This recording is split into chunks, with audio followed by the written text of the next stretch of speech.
making room, making capacity in ourselves. And I guess I thought about that for the rest of the day, in one form or another. How do you really make capacity? Here's the problem. We think in religious terms. If we think about making capacity for God, God doesn't need us to make no capacity for him. When God gets ready, he'll make his own capacity. Just like a baby. I remember Apostle Leon telling me once, you don't have to worry about babies. Babies will make room for themselves. All you got to do is be around long enough, they will make their own room. They'll make you adjust to them. God will make his own capacity in us. We have to allow him to, but we can't make it for him. But the thing that we can do, this is the thing that was so prevalent in my thinking yesterday, is to learn how to make capacity for each other. And therein lies the problem. We don't fully comprehend how do we make room for other people. How do we allow other people to really experience who we are when we haven't fully experienced it on ourselves? This is why I want to always be a person that's always learning, always growing, never get to the place where I think I know it all. I don't know enough. All I do know is I don't know a lot. But I do realize that we have to make room for other people. What do that look like? Well, perhaps making room for their ideas, whether you agree with them or not. We should be strong enough to allow people to express their ideas without us going ballistic or blowing up and start arguing with them. Because that's not going to help nothing. But we learn how to listen, try to understand where they are coming from. Maybe we will learn something. And then as we have given them the right to express themselves, now we can demand the same thing. But we can't demand you listen to me if I have not listened to you. It takes work, it takes practice. It takes the ability to push yourself back and just stand there and listen intently, not thinking along with them, not going word for word, but listening to hear what is it they're trying to express. What is their heart cry? As believers, that should be our greatest issue, our greatest concern. What's their heart's cry? Because wherever they're coming from, there's a pain, there's a reason that they express these negative things, and we need to try to figure out what that is. You don't have no argument until you discern that. If you ever discern that, then you've earned the right to keep your mouth shut. Say nothing. Yes, sir. Listen. Smile. Whether you agree with them or not. You don't have to tell them I disagree with you. They can see that on your face. The best thing to do is not to show anything. They don't know whether you agree or disagree. And you can leave with that. Leave them pondering. Did they agree with me? Or did they disagree? They'll never know until your next encounter.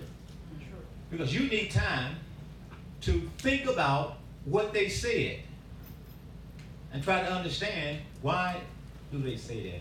Why are they thinking like that? To me, that's being prophetic. The other thought that we want to let the apostle come and minister to us. When we're ministering to people, the heart of God, what are we truly ministering? Now to me, I'm very conscious of trying not to allow my own personal feelings, my own personal thoughts mingle in with what I'm trying to convey, trying to get across to them. But that's hard.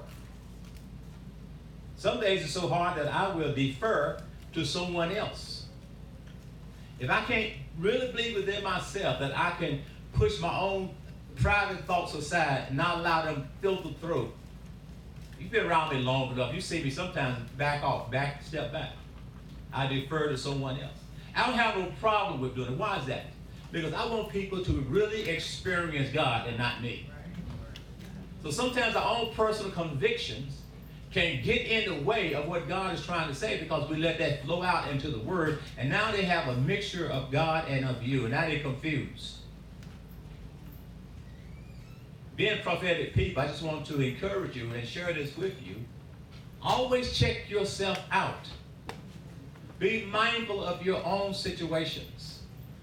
Don't be so concerned about what's happening in someone else's life and neglect the fact that you got stuff happening in your life also.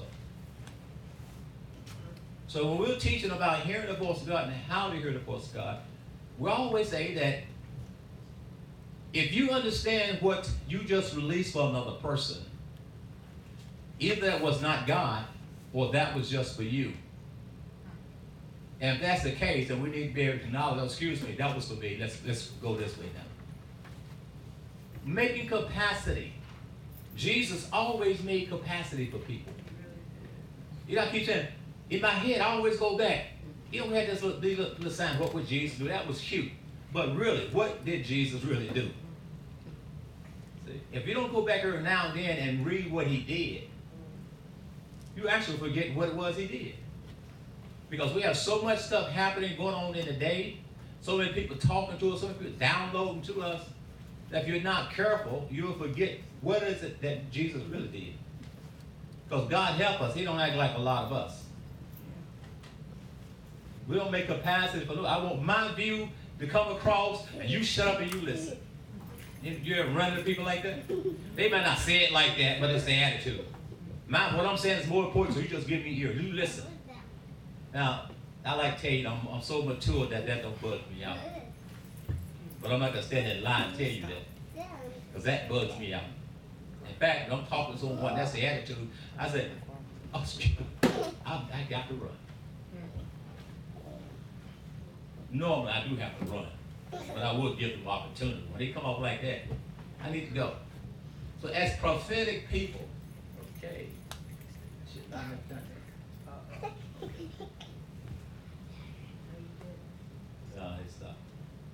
As prophetic people, listen to me. I'm sure many of you get in conversations all day long with people. If you don't allow them an opportunity to share what's real on their heart, you're never really going to know them. I don't care if they come at you sideways. There's something that is causing it. Now, too bad we can't be exactly like Jesus, so we can pick it up just like that. No, we have to work through it. We have to work at it. And if we're going to work at it, we first have to work on us first. Look at the name, so we got to work on ourselves first. We got to work on ourselves first. That's why Scripture says be quick to what? Listen. Slow to speak. All those have an opinion. Let's listen to the other side first. Because we want to release God's idea, not our idea, okay? I got all that from that song. Well, some of it did. The rest of it just been marinating on the inside. Amen. Come on, let's stand and welcome Apostle Valerie to the podium.